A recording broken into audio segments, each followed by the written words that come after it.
I don't know what the was going on in my mind when I thought that I could build a website. Apologies for the language. To give some context, I'm not a web developer. In fact, I didn't even know what that meant until I decided to build my own website. I could have done that thing by simple drag and drop, but I wanted the website to have a very specific type of a personality. So I decided to jump into something completely out of my league. Custom CSS, Java, and HTML. And oh man, it was a nightmare.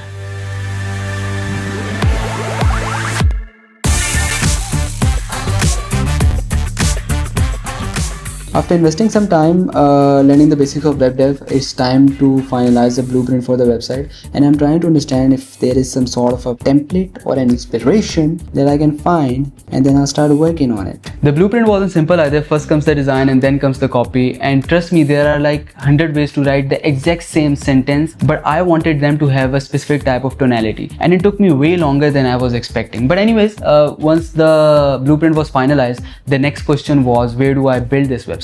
In the options list, I have Shopify, but it's for e-commerce, so I'm not gonna go with that. Webflow on the other side, I tried for 2 days. Very fancy looking, but the interface is so damn tough. It's gonna take me at least a century to just understand how it works. Making a website is a different game. WordPress, something a lot of people suggested me, but unfortunately I couldn't find an easy to understand YouTube tutorial that would help me just figure out how it works. One option that I am zooming in right now is Squarespace, but the problem is it's $25 a month. I don't know if I can do that much. Maybe I will, because I don't have any other option. That part of the story was the easiest part of the story, because once I started coding things down, it felt like it's never gonna end.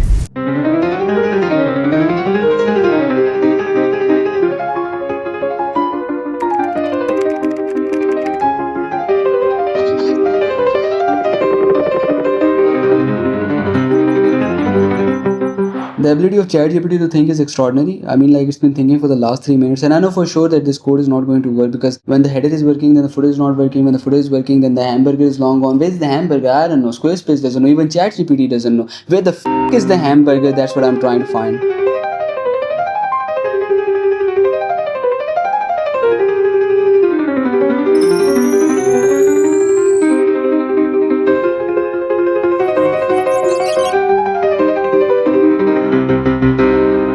The code is there, but then it's not like 100% pure code. I mean, like, it's pure code, but it's not like the purity is not enough to work. So you have to manually fix that thing. Unfortunately, I don't understand the code that well, because I don't have a background in that. It takes me a lot of time to go through all of this and understand what part of the code is not working. And it's way too much time consuming, way too much. It disturbs my mental peace. Am I mentally stable at this moment? I don't know.